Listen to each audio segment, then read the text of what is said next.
harapkan pegar makan padi. Tanggal 23 Februari 2023, tarikh terpahatnya sejarah yang berulang berkaitan kes sumbang mahram antara abang dan adik. Assalamualaikum warahmatullahi wabarakatuh. Salam perpaduan saya titipkan kepada semua. Yang saya hormati saudari pengerusi majlis, kombinasi intelektual kehakiman yang penuh berintegriti, rakan-rakan seperjuangan yang cukup berkredibiliti, seterusnya warga dewan yang dekat di hati. Tidak asing lagi, kes sumbang mahram yang telah lama berlaku di Malaysia masih lagi berulang dan menjadi tumpuan semua media massa.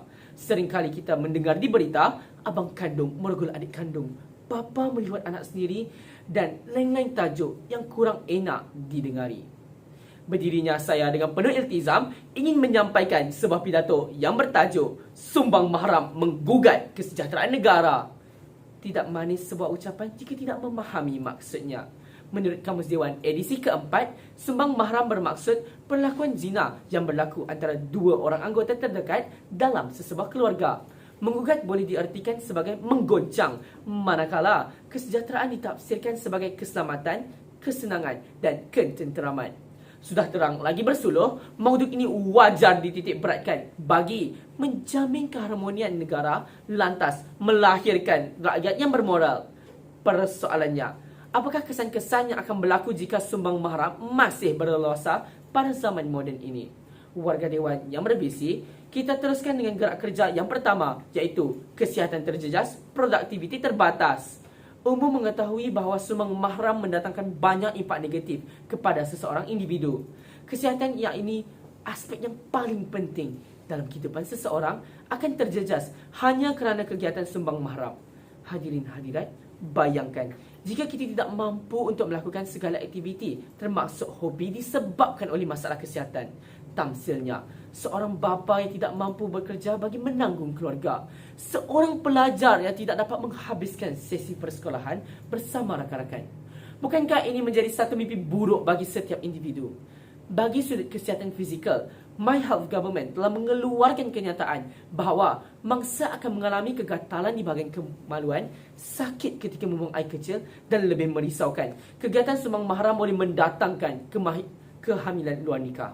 Manakala dari segi psikologi, mangsa akan mengalami kesedihan yang melampau, hilang selera makan dan akan mempunyai tahap keyakinan diri yang rendah. Sebagai contoh, kajian yang dijalankan oleh UKM tentang trauma seorang mangsa inses yang menyatakan bahawa mangsa perlu mengambil ubat-ubatan yang banyak untuk meredakan masalah tersebut. Mangsa juga mengorbankan banyak tenaga, masa dan kos mereka untuk menghadiri sesi terapi mental. Oleh hal yang demikian, jelaslah bahawa sumbang mahram akan menjejaskan produktiviti seseorang, bahkan menggugat kesejahteraan negara. Bertitik tolak dengan kenyataan di atas, adakah anda mahu generasi pada masa akan datang menghadapi masalah serius ini? Renung-renungkanlah. Hadirin hadirat sekalian, teruskan fokus mendengar hujah saya yang kedua di bawah payungan kata keturunan lemah, nasab membarah. Hubungan sumbang mahram diketahui berpotensi tinggi menghasilkan keturunan yang secara biologinya lemah, baik fizikal maupun mental, atau bahkan berbahaya sehingga membawa maut. Mari bersama kita lihat sejarah Eropah tentang keluarga diraja Habsburg yang telah mengamalkan sumbang mahram yang kononnya demi menjaga reputasi dan kedudukan takhta.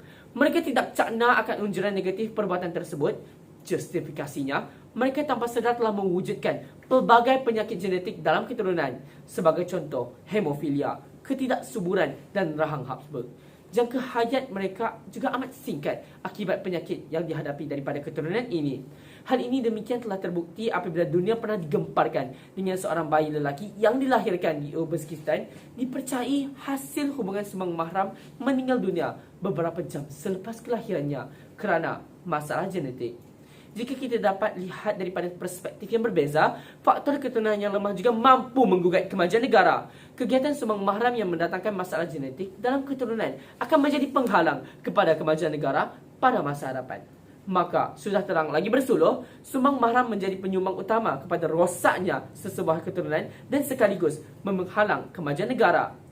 Warga dewan yang intelektual, sebelum melabuhkan tirai, marilah bersama-sama fokus pada pragmatik terakhir pada hari ini, iaitu sosial terbatas, kesejahteraan terjejas.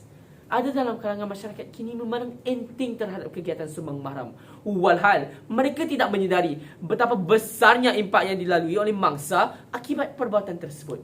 Misalnya, hubungan mangsa bersama ahli keluarga akan menjadi renggang lantas dipulau kerana menganggap bahawa mangsa sudah tidak mempunyai harga diri. Kes ibu bapa buang anak daripada keluarga akibat malu akan perbuatan anaknya juga telah terjadi pada zaman kini. Masyarakat akan menganggap bahawa mangsa seorang yang keji kerana telah melakukan perbuatan yang terkutuk itu. Dalam pada itu, mangsa akan disisihkan dan seterusnya mendorong mangsa untuk menyeksa diri sendiri. Kadangkala, mangsa turut mempunyai kecenderungan untuk membunuh diri dan mengalami gangguan makan serta tidur.